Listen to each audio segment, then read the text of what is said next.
उत्तराखंड में helicopter medical emergency service शुरू होने वाली है और इसका इनॉग्रेशन पिछले दिनों नागरिक उड्डयन मंत्रालय ने कर दिया है। नागरिक उड्डयन मंत्री ज्योतिरादित्य सिंधिया वर्चुअल इसमें जुड़े थे और एक हेलीकॉप्टर रेगुलर यानी अस्थायी तौर पर एम्स ऋषिकेश के परिसर में रहेगा और 150 किलोमीटर के आसपास के दायरे में यदि कोई दुर्घटना होती है तो वो हेलीकॉप्टर वहाँ से मरीजों को या घायलों को या जो भी पीड़ित हैं जिनका इलाज किया जाना है उनको वहाँ से अपलिफ्ट करेगा और ऋषिकेश एम्स में लेकर आएगा। 150 किलोमीटर का दायरा आप ये समझ लीजिए कि तकरीबन गढ़वाल का एक बड़ा हिस्सा इसमें कवर हो जाएगा और चूँकि पर्वतीय क्षेत्रों में स्वास्थ्य सुविधाओं का लाभ आम लोगों तक इसीलिए नहीं पहुंच पा रहा है क्योंकि रास्ते बड़े जोखिम भरे हैं और एक बड़ा एस्टेब्लिशमेंट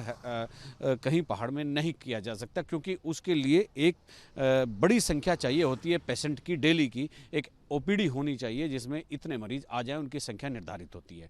तो ये अभी पिछले दिनों जो ये शुरुआत की गई है तो एक हेलीकॉप्टर एम्स ऋषिकेश में रेगुलरली खड़ा रहेगा और वो अस्थायी तौर पर वहीं रहेगा। एम्स ऋषिकेश प्रशासन के अंडर में रहेगा और नागरिक उड्डयन मंत्रालय भारत सरकार इस योजना को संचालित कर रहा है। यानी हेलीकॉप्टर मेडिकल इमरजेंसी सर्विस अब इस प्रदेश में शुरू हो गई है और एम्स ऋषिकेश से जैसा मैंने अभी आपको बताया कि 150 किलोमीटर के दायरे में चारों तरफ कहीं भी दुर्घटना होगी, लोगों को अपलिफ्ट करना होगा, रास्ते नहीं होंगे किसी गांव में, वहां से उठाना होगा, तो ये तमाम चीज़ें इस हेलीकॉप्टर सर्विस से किए जाएंगी। जो इमरजेंसी मेडिकल सर्विस है उनके काम ये हेलीकॉप्टर आने वाला है और ये एक नई तरह की शुरुआत पर्वतीय क्षेत्र में हो रही है। पर्वतीय क्षेत्र चूँकि अति दुर्गम भी क्षेत्र होते हैं जहाँ लोगों को आपने कई बार देखा होगा कि कंडी में बिठाकर डोली में बिठाकर लाया जाता है, सड़क नहीं होती है और ऐसे में तब तक मरीज की कई बार मौत भी हो जाती है। इसी को लेकर के ये एक नई तरह की पहल है, नई तरह का प्रयास है। महंगी जरूर है लेकिन आदमी के जीवन को बचाना